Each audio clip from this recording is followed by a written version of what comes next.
இயேசுவின் இனிய நாமத்தில் வாழ்த்துக்கள். 1 கொரிந்தியர் 8ஆம் அதிகாரம் 6ஆம் வசனம் இப்படியாய் சொல்லுகிறது: பிதாவாகிய ஒரே தேவன் நமக்குண்டு, அவராலே சகலமும் உண்டாயிருக்கிறது, அவருக்கென்று நாமும் உண்டாயிருக்கிறோம்.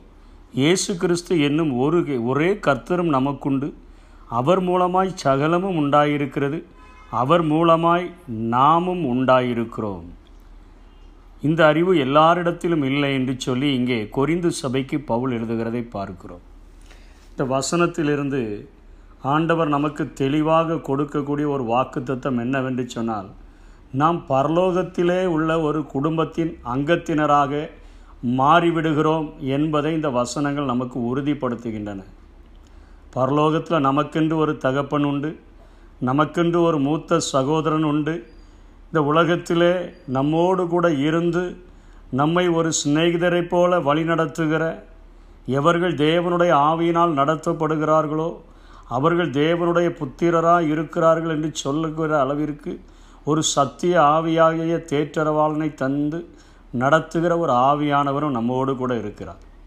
பிதா உண்டு, ஒரு மூத்த சகோதரனாகிய இயேசு உண்டு, ஒரு நண்பனைப் போல ஒரு பரிசுத்த ஆவியானவர் நம்மோடு கூட இணைந்து வருகிற, நம்மோடு கூட இணைந்து வாழ்கிற ஒரு வாழ்க்கை உண்டு. இந்த தகப்பனை குறித்து நாம் தெரிந்து கொள்ள வேண்டும் என்று சொன்னால், சங்கீதக்காரன் மிகவும் தெளிவாக ஒரு காரியத்தை சொல்லுகிறதை பார்க்கிறோம். இந்த உலக பிரகாரமான தகப்பனிடத்தில் இப்படிப்பட்ட அன்பை நாம் எதிர்பார்க்க முடியாது. இப்படிப்பட்ட அன்பை பெறுகிறவர்கள் வெகு சிலரே. சங்கீதம் 139 தாவீது இப்படியாய் சொல்லுகிறார்: என் உட்காருதலையும் என் எழுந்திருத்தலையும் நீர் அறிந்திருக்கிறீர், என் நினைவுகளை தூரத்திலிருந்து அறிகிறீர். நான் நடந்தாலும் படுத்திருந்தாலும் என்னை சூழ்ந்திருக்கிறீர், என் வழிகளெல்லாம் உமக்கு தெரியும். என் நாவில் சொல் பிரவாவதற்கு முன்னே இதோ கர்த்தாவை அதை எல்லாவற்றையும் நீர் அறிந்திருக்கிறீர். இந்த அறிவு எனக்கு மிகுந்த ஆச்சரியமும் எனக்கு எட்டாத உயரமுமாய் இருக்கிறது என்று சொல்லுகிறான்.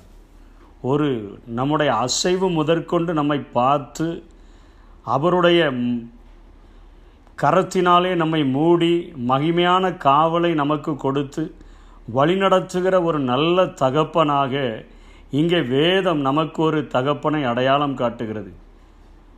மெய்யான தெய்வம், வானத்தையும் பூமியையும் உண்டாக்கினவர், வானம் எனக்கு சிங்காசனம், பூமி எனக்கு பாதபடி என்று சொன்னவர், அனாதியாய் இதுவரையிலும் என்றென்றைக்கும் ஒருவராய் அரசாளுகிற ஒரு தேவன் எனக்கு தகப்பனாய் நான் பெற்றிருப்பது எத்தனை பெரிய ஒரு பாக்கியம்.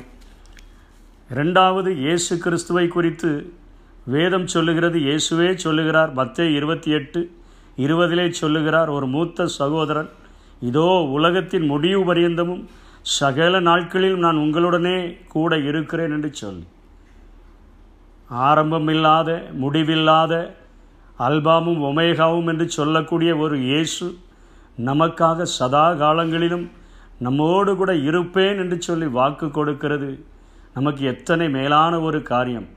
அந்த சகோதரனுடைய, மூத்த சகோதரனுடைய அன்பை புரிந்து கொள்கிறதற்கு ஒரு சிறிய கதையை வேகமாக பார்த்தால் புரிந்து கொள்ள முடியும். ஒரு தாய்க்கு 2 குமாரர்கள் இருந்தார்கள், தகப்பன் இல்லை. 2 பேரையும் அன்பாக வளர்த்தார்கள். இதிலே மூத்தவன் குடும்பத்தின் பொறுப்பை உணர்ந்தவனாக படிப்பை நிறுத்திவிட்டு வேலைக்கு சென்று விட்டான்.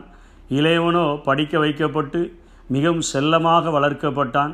அவனுக்கு குடும்பத்தினுடைய கஷ்டங்கள் புரியாதபடியினாலே அவன் இந்த உலகத்திலே இருக்கக்கூடிய எல்லா நண்பர்களிடத்திலும் அசுத்தமான காரியங்களை பழகி கொண்டு ஒரு அசுத்தமான வாழ்க்கையை வாழ தீர்மானித்தான். சின்ன சின்ன களவுகளை செய்ய ஆரம்பித்தான், பொய்களை சொல்ல ஆரம்பித்தான், குடிக்க ஆரம்பித்தான், துன்மார்க்கமான ஒரு வாழ்க்கையை வாழ ஆரம்பித்தான். அவனுடைய தாய் மரண படுக்கைக்குள்ளான அந்த நேரத்தில் தன்னுடைய மூத்த மகனை கூப்பிட்டு சொன்னால், உன்னுடைய இளைய மகன், என்னுடைய சகோதரன், உன்னுடைய தம்பி இத்தனையாய் ஒரு கேடுகட்ட வாழ்க்கை வாழ்கிறான். நான் எத்தனை முறை சொன்னாலும் அவன் கேட்கவில்லை. நீதான் அவனை எப்படியாகிலும் பார்த்து நீ வளர்த்து விட வேண்டும் என்று சொல்லி இவனுடைய கைகளிலே அந்த இளையவனை பிடித்து கொடுத்துவிட்டு அவள் மரித்து விட்டாள். அண்ணனும் சொல்லி பார்த்தான், தம்பி கேட்டபாடில்லை. அநேக அசுத்தங்களுக்கு தன்னை விற்று போட்டான். இப்பொழுது அந்த அசுத்தங்களை செய்கிறதற்கு அவனுக்கு காசு தேவைப்பட்டபடியினாலே அவன் களவு செய்ய ஆரம்பித்தான். நண்பர்களோடு கூட களவு செய்து கொண்டிருக்கும் பொழுது ஒரு இடத்திலே பிடிபடக்கூடிய சூழ்நிலை வரும்பொழுது அங்கே இருக்கக்கூடிய ஒருவனை தள்ளிவிடும் பொழுது அவன் தவறுதலாக கீழே விழுந்து அங்கே இறந்து போய்விட்டான்.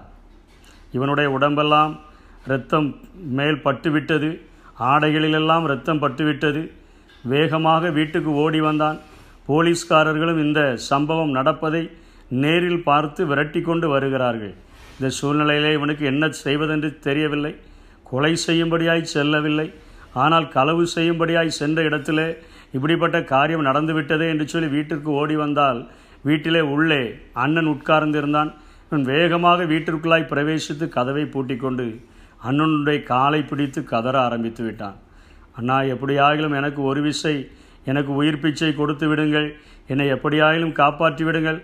அவனுடைய உடம்பில் சட்டையிலெல்லாம் இரத்தமாக இருக்கிறது. அண்ணன் சொல்லுகிறான் என்ன நடந்தது என்று சொல்லி. பின்பாக அதற்குள்ளாக போலீஸ்காரர்கள் வீடை அடைந்து அவர்கள் கதவை தட்டுகிற சத்தம் கேட்கிறது. அண்ணன் கேட்கிறான் என்ன நடந்தது, கை கால் பதறி போய் நின்று கொண்டு கேட்கிறான். தம்பி சொல்லுகிறான் இப்படிப்பட்ட ஒரு சூழ்நிலையில் ஒருவனை நாங்கள் கொலை செய்ய வேண்டிய ஒரு நிர்பந்தம் ஆகிவிட்டது, கொன்று விட்டேன். அதை அவர்கள் போலீஸ்காரர்கள் நேராகவே பார்த்து விட்டார்கள் என்று சொல்லி எப்படியாயிலும் நீ என்னை காப்பாற்ற வேண்டும் என்று சொல்லுகிறான். இப்பொழுது அண்ணனுக்கோ தாய்க்கு கொடுத்த சத்தியம் நினைவுக்கு வருகிறது. என்ன செய்வதென்றே தெரியல. போலீஸ்காரர்கள் இன்னும் வேகமாய் அடிக்க ஆரம்பிக்கிறார்கள், கதவை தட்ட ஆரம்பிக்கிறார்கள். தம்பியை பார்த்து சொல்லுகிறான் வேகமாக உன்னுடைய ட்ரெஸ்ஸை கலத்தி எனக்கு கொடு என்று சொல்லி அந்த இரத்த கரை படிந்த அந்த ட்ரெஸ்ஸை இவன் அணிந்து கொண்டு தம்பியை அனுப்பிவிட்டு இவன் கதவை திறக்கிறான். இரத்த கரைகளோடு கூட இருக்கிற சட்டையை அணிந்த அண்ணனை அடித்து தரதரவென்று இழுத்து கொண்டு தம்பிக்கு முன்பாக கொண்டு சென்று விடுகிறார்கள். கோர்ட்டில் கேஸ் நடக்கிறது. இவன் குற்றவாளி, நேரடியாக அநேகரால் பார்க்கப்பட்ட குற்றவாளி என்று தீர்க்கப்பட்டபடியினாலே இவனுக்கு தூக்கு தண்டனை வழங்கப்படுகிறது. இவன் புலம்பிக் கொண்டு உட்கார்ந்திருக்கிறான். தம்பிக்கும் மிகுந்த வேதனை. ஒரே ஒரு ஆதரவாயிருந்த அண்ணனும் நம்முடைய குற்றத்திற்காக மறிக்க போய்விட்டானே என்று சொல்லி அந்த தூக்கு தண்டனை நிறைவேற்றப்படுகிறதற்கு கொஞ்ச நேரத்திற்கு முன்பாக உன்னுடைய கடைசி ஆசை என்ன, அதை நாங்கள் நிறைவேற்ற விரும்புகிறோம் என்று அவர்கள் கேட்டபொழுது என்னுடைய தம்பியை நான் ஒரே ஒரு விசை பார்க்க நான் விரும்புகிறேன் என்று அண்ணன் சொன்னபொழுது அவனுடைய தம்பியை அழைத்து அனுப்பினார்கள். தம்பியை பார்த்தான். தம்பியை பார்த்துவிட்டு ஒரே ஒரு காரியத்தை சொன்னான். தம்பி அவனை பார்த்து மிகவும் கதறி அழுதான். தம்பி, இன்னும் நீ பாவம் செய்து கொண்டிருப்பாய் என்று சொன்னான். இன்னும் இந்த அசுத்தத்தில் வாழ்ந்து கொண்டிருப்பாய் என்று சொன்னால் இனிமே மறிப்பதற்கு உனக்கு வேறொரு அண்ணன் இல்லை என்று சொல்லிவிட்டு அவன் அங்கே இருந்து கடந்து சென்று விட்டான்.